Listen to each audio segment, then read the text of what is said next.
Hello and welcome into the Banged Up Podcast. Lee here with the IDP show, and we've got a great episode for you today. Plenty of big name players to discuss, and I get to kind of nerd out about an injury and some surgery, so I'm excited. Let's jump right into the IR updates. Starting off on offense, Kyren Williams, Rams running back, is expected to return from IR week 12 after a 5-week stint, which is right around the average time for a high ankle sprain. The production should be fine, but he is stepping back into a role where it could be a committee situation for a bit until he does get back up to speed. Over on defense, linebacker for the Vikings, Jordan Hicks, he had an injury to his shin which sparked what's called compartment syndrome. Now, the short explanation to that is that it's excess swelling at the injury site and it needs to have surgery to be able to relieve that pressure. Longer version coming up now, so skip ahead if you don't want to hear me geek out for a minute. Groups of muscles, nerves, and blood vessels are what's called compartments in your arms and legs. This is all covered by a membrane called the fascia that keeps everything in place. When an injury occurs, the first thing that happens is that fluid rushes to the injury site that brings in all the white blood cells to kick off the first part of the healing cascade, and an excess of that swelling is what's known as edema. However, when you have a really traumatic injury, such as like in Jordan Hicks' case, with a NFL football injury to the lower leg, your body can continue to swell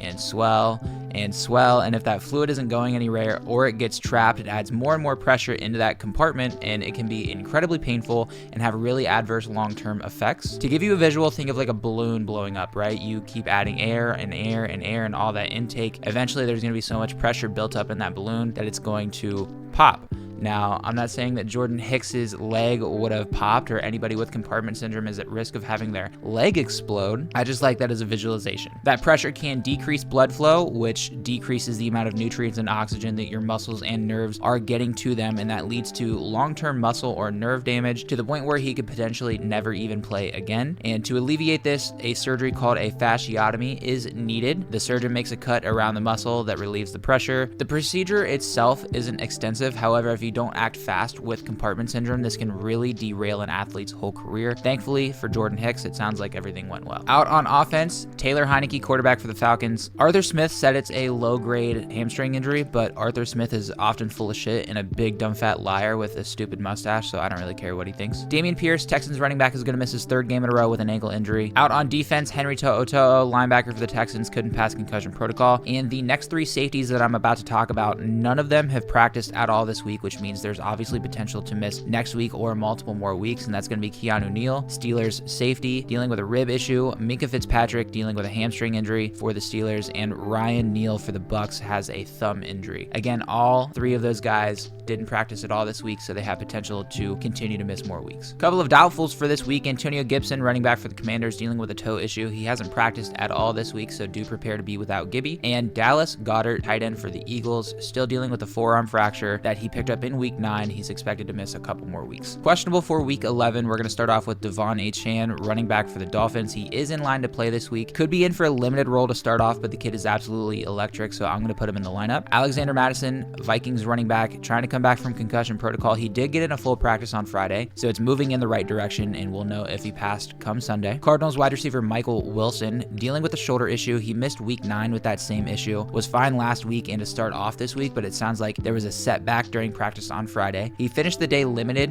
No reports saying that he's going to be in danger of missing. However, I think the production and the snap count could be down on the day. He's been pretty mediocre the last few weeks, and pairing that with a nagging shoulder injury, I'm going to move away from Michael Wilson this week. Texans wide receiver Noah Brown hasn't practiced all week with a knee issue, so it's not looking likely he's going to be out there. Look for another option if you need it. Chargers wide receiver Jalen Guyton, dealing with a groin issue. He picked up on Friday. Keenan Allen is a bit banged up. Guyton's going to be limited, so it should provide some more opportunity for the breakout game that Quentin Johnston managers have been so desperately looking for. Speaking of Keenan Allen for the Chargers, he's dealing with a shoulder issue. For those of you who are unaware, he's actually wide receiver 2 according to ESPN PPR scoring, which I didn't realize that. He had a full practice on Friday, so he should be out there doing Keenan Allen things, albeit slightly banged up with the shoulder. However, Keenan Allen is a possession guy anyways, so he should see the targets and be just fine. Vikings wide receiver Justin Jefferson limited all week as he works his way back from the hamstring issue. However, I still think we're a week or two away from seeing JJ back on the field. Jets wide receiver Garrett Wilson plans to play on Sunday, saying, quote, they're gonna rock, which I like hearing. Limited all week after suffering that elbow injury last week, but you'll see him out there. Seahawks wide receiver Tyler Lockett hasn't practiced all week with a hamstring issue. He is an older wideout and has been playing through this injury for a few weeks now. However, this one is tricky as they really need to put together a big stretch of games. They're making a push for that NFC West title. Losing to the Rams without having Lockett out there would really put a damper on their NFC title hopes. They've got a tough remaining schedule. My gut tells me that he's going to be out there as Lockett has played through injury before. However, please do have a backup ready in case that he is inactive, as he is part of the later slate of games. Titans wide receiver Treylon Burks looking to pass concussion protocol, but hasn't practiced at all this week, so don't expect to have him out there. And lastly on offense, Pat Freiermuth for the Steelers. Couple of full practices to end the week as he was dealing with a hamstring issue early on. He'll be good to go. And lastly, questionables on defense for Rashawn Gary, edge rusher for the Packers. He picked up a shoulder injury in practice, but was limited and not held out completely. That does give him a good shot to go, but LaFleur said that there was, quote, a little mishap, which whatever the hell that means. I think barring any setbacks this weekend, we should see Rashawn Gary on the field. Another edge rusher for the Texans,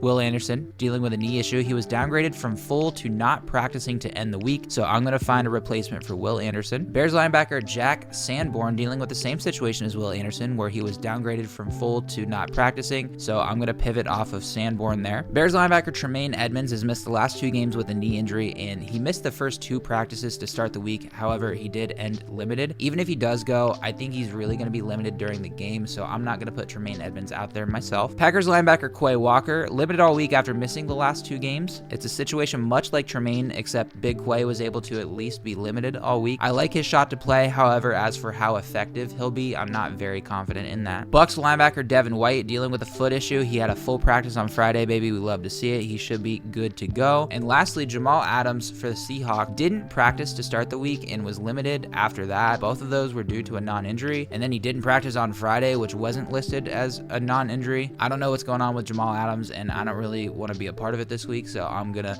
pivot off of Jamal Adams. That's all I've had for you this week. Thank you so much for tuning in and listen to me geek out about Jordan Hicks and his compartment syndrome. If you like what you hear on the podcast, we have a YouTube channel. Go over there, subscribe to the IDP show. On there you can see all their beautiful faces. And if you like the YouTube channel but sometimes you don't have time to watch the videos, of course you can subscribe to the IDP show Substack. You'll get this podcast and you'll get a bunch of great podcasts sent to your email, so you always stay on top in your fantasy leagues. Of course, you can find us on Twitter. They're over there at the IDP show. I'm also over there at _LeezyDoesIt. Again, thank you so much for tuning in, and we'll see you right back here for week 12.